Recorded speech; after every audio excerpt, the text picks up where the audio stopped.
So yeah, put some more on, like a lot, so the wrinkles are gone. Keep going. That looks better. Okay, but people in boat 52, their first night here, they had really no out haul on it all. So now they got a little bit more.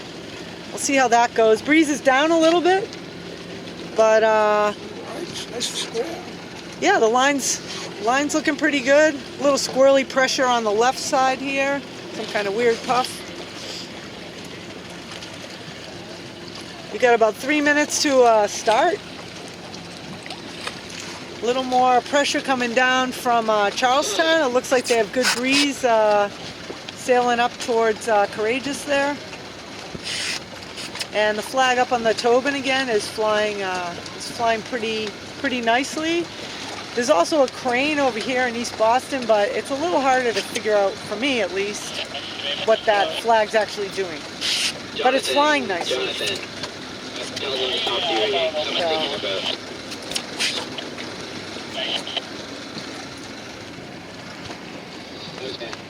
We got about 2.5 minutes to a gun.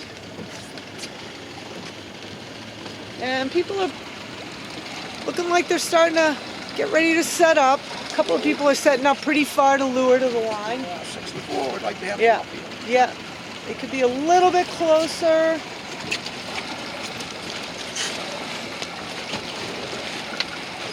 You got 71 here. Looks like they're having a little jib problem. Oh, they got it fixed. Come on, Lauren, come up here. Yeah.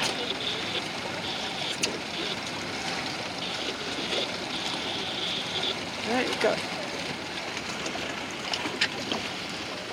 got a few boats probably making the port tack approach here. We got about 1:45 to go.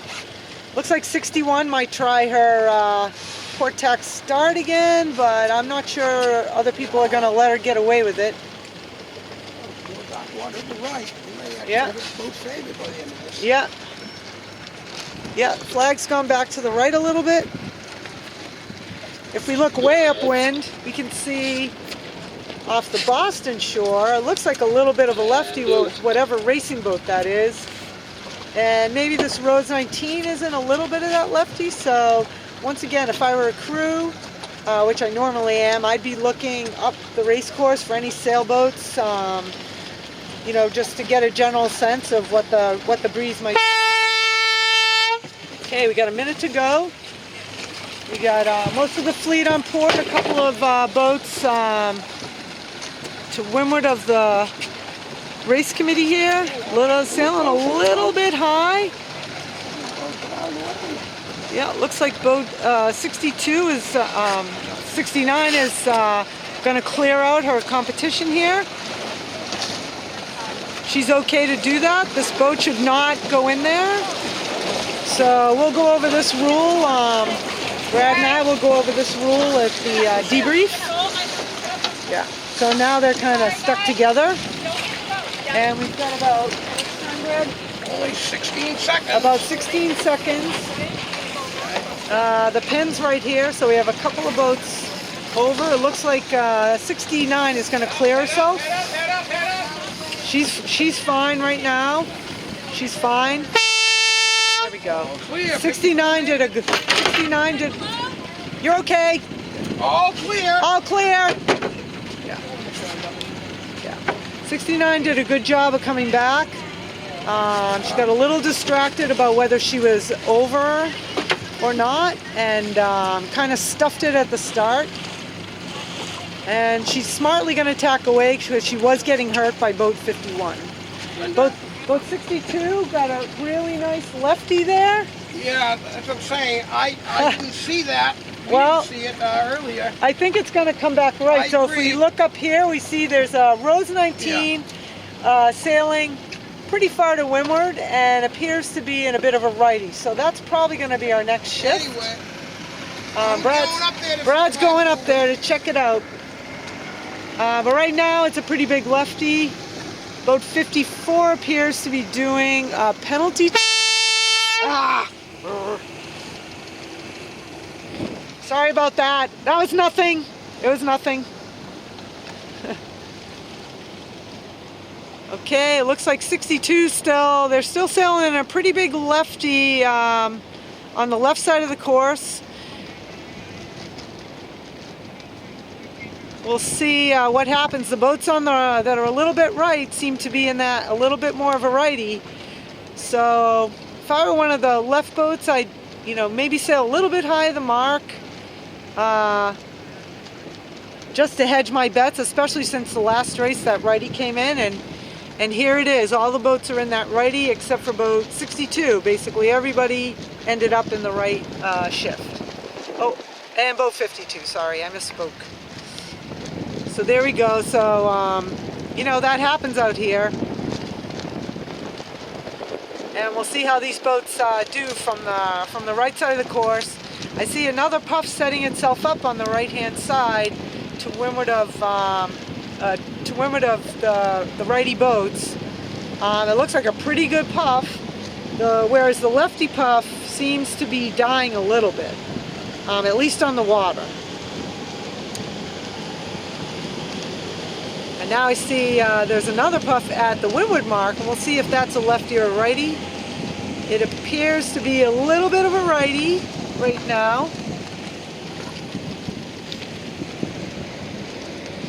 Boat 54, hopefully, is not going to get run over by this ferry. So, oh, there she goes. She's tacking.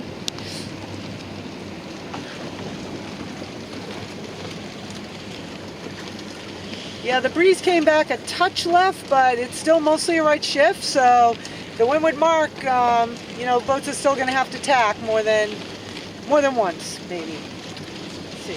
Brad's waiting, and he'll shift the course when and if it's needed.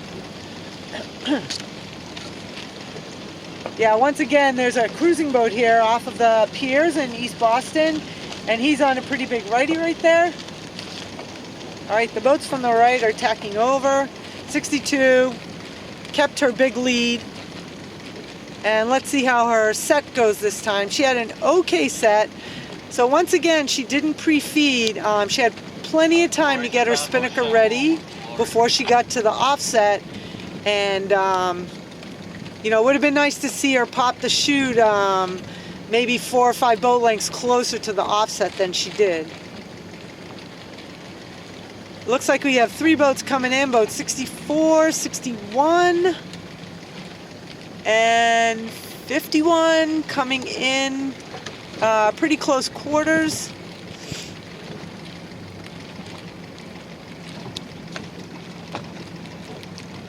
And let's see how this set goes. Boat 54, who stayed to the left and was pretty far behind, she caught up to the group a little bit. Okay, 64 we know doesn't have a spinnaker, so 61, not as good as her previous set. I think she might be getting a little bit shielded by the boat to windward of her, so her kite didn't quite pop. And there we go, there's a set right at the offset mark. That's what you want to see. If you're by yourself and there are no boats around you, you want to try and pop that kite as soon as you can. I think boat 62 is, yep, there she goes. She's looking okay now. Now I've got this big bunch of boats that stayed high, and to me it appears that maybe 64 took them up a little bit because she doesn't have the spinnaker, and that's her only defense against that, is to take the group high. And so the other 3 boats kind of got caught in that, and that was a good move by her.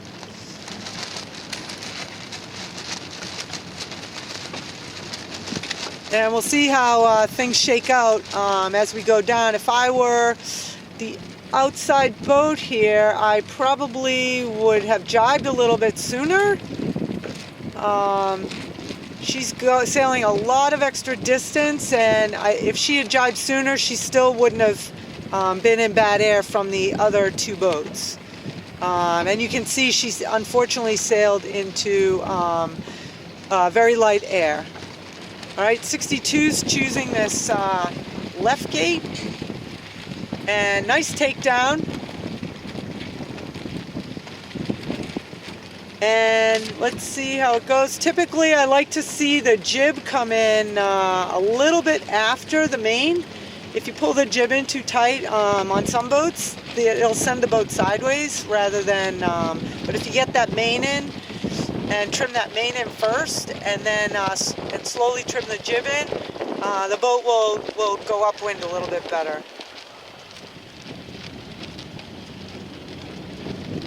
Okay, boat 61 seems to be in some nice pressure here over on the upwind right.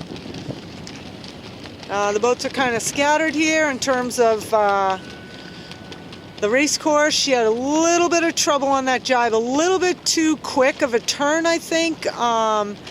And that sometimes can cause the spinnaker to fluff a little bit. Good recovery, very good recovery.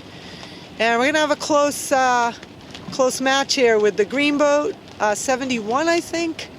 And I'm not sure who's to windward of her right now. Oh, 69.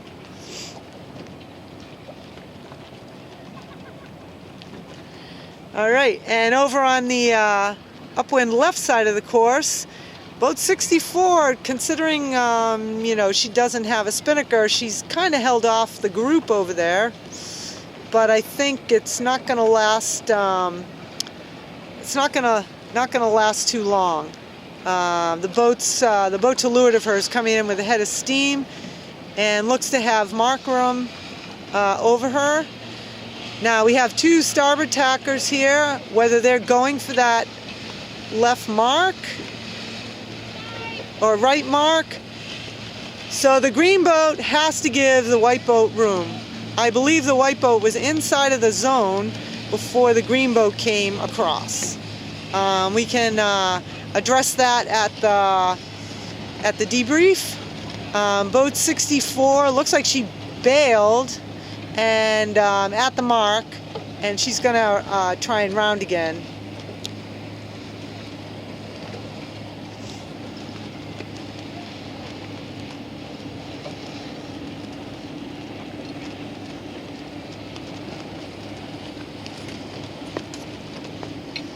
Okay, so most of the boats, more than half the fleet chose this left gate to go off to the right-hand side of the course. And the rightie's not that big, but there is more pressure over here.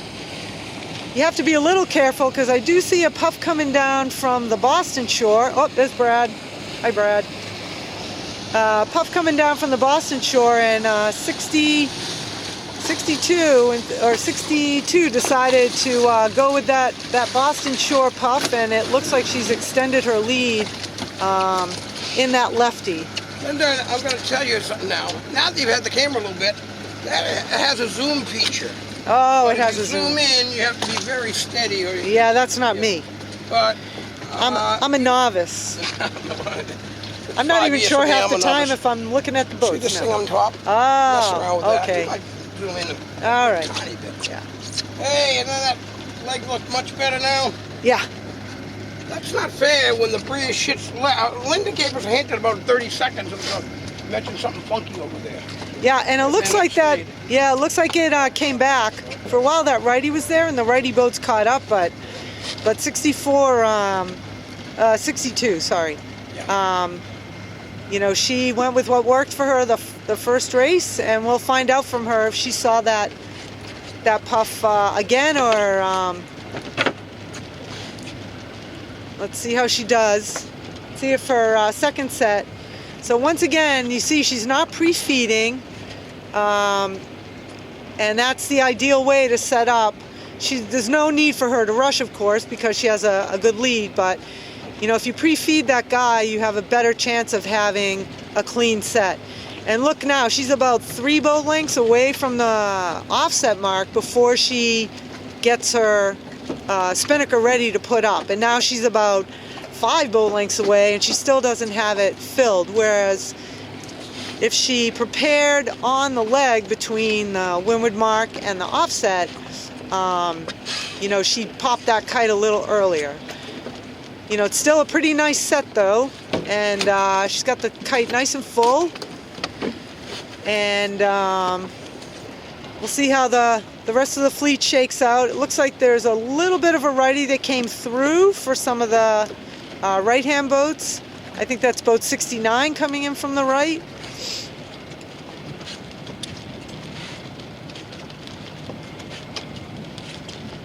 Yeah, we've got some nice pressure on the right now. You know, and boat 62 might get a little bit of that and decide to jibe. You know, she's still got her spinnaker's still flying pretty nicely. But I think she's going to start to feel that righty pretty soon and want to jibe.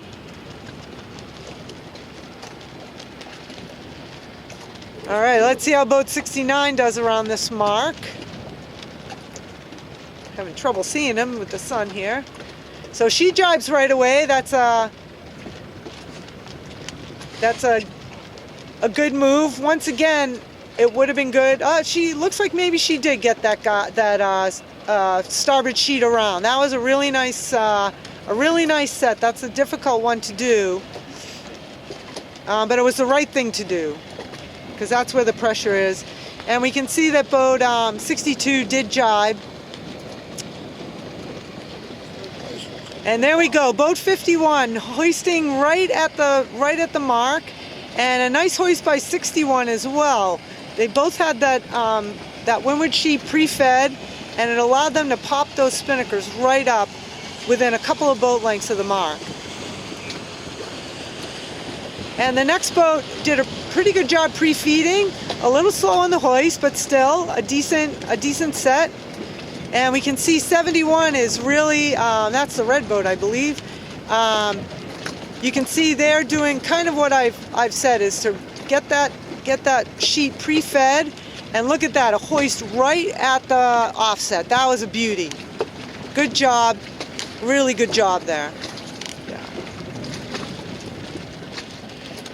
All right, so we got boat 62 coming in for the finish. Right, did I ever change the course? No. What? We never changed the course. Yeah, it's all good. Yeah, yeah. At the end of the day, we put the course board down. So, Oh, okay.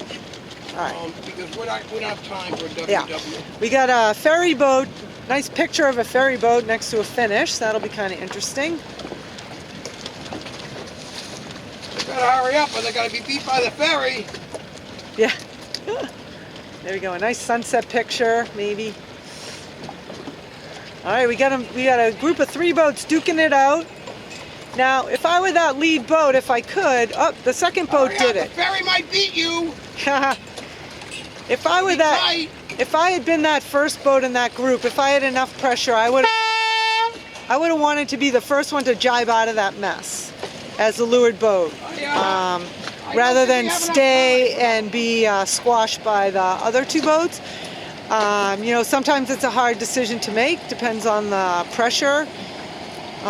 Maybe they didn't quite have enough pressure to fight off those boats, and that happens out here. Here we have one boat coming in from the right side. They may have been able to jibe a little bit sooner, but they have nice speed coming in for the finish and nice pressure. And, you know, good for them. There's a puff coming down right down the middle of the course that they're going to get first, which will help extend the distance between them and the other boats.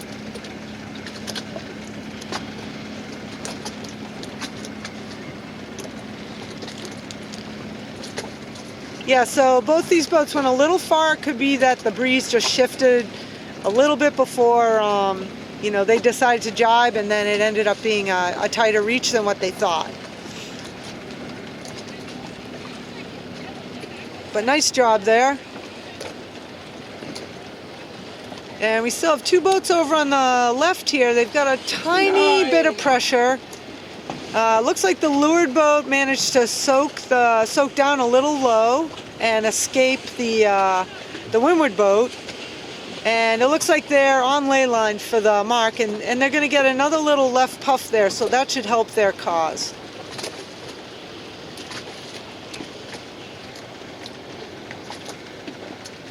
Ooh, I better get by this post. Yeah, we could have a close finish here. Here's a jibe coming up. Nice job. Nice jibe.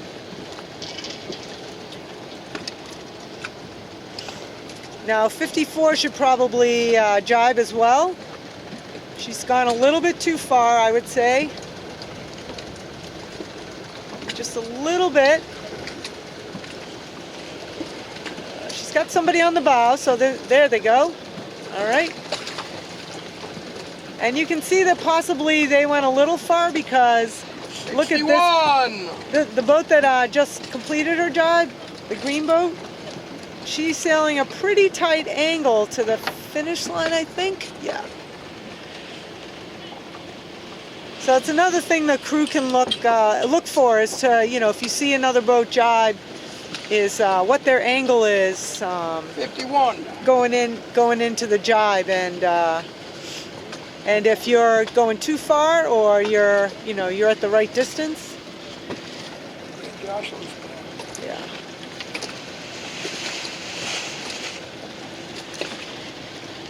All right, got boat 71 crossing and boat 68. You know, we could do a race windward and just finish up there, but that's not much of a race. No, and the breeze is it's starting to get a little sketchy. Yeah, we want to get in before sunset. Yeah. All right, and boat 52's having a, there they go. They, unfortunately, the breeze kind of died behind them. But it looks like they have some pressure now. This is their first night out. They're doing okay. They got the spinnaker flying. Go, all right, 54. And it looks like they're going to get a little bit of a lefty there. 54. Oh, there they go. Nope, now they're fine. Yeah. I can't tell. They might be flying the spinnaker a little bit. Hey, that's it. A little bit far off the pole. I can't really tell from here. What do you think, Brad? Do they have are they flying the spinnaker a little bit far off the pole there? Yes, it's a little too high. Now, yeah. Now, Okay. Granted, it's okay to bring it up away from the blanket of the mainsail. Yeah. But if Okay. you get too high, you know. Yeah. I mean, it's not vertical. It's more horizontal. Yeah, and I think their clue is pretty far off the pole end. Oh, So yeah. yeah. So they need to pull the guy back a little bit. I don't know if they're on the head stay. Once again, it's hard to tell from this angle. It could be. You know, there's been a pretty big wind shift, and you know, the pole might be on the head stay, but still, you don't want that pole on the head stay. Even if it takes two people to pull it back a little bit, you know, you should try and get it, you know, the pressure off the forestay a little bit. Yeah, I still can't tell. Okay, one thing you can mention in the video is course board is down, we're done. And Oh yeah, people, oh yeah. Course board is down, so we're done. So people can go in. When is sunset? Yeah. You guys pull your yeah. I'll talk to you later. All right, nice job by 52 on their first night out. Good for them. And we're headed home. The course board, nothing on the course board. The second race, they got a fifth. Yeah. Right in there.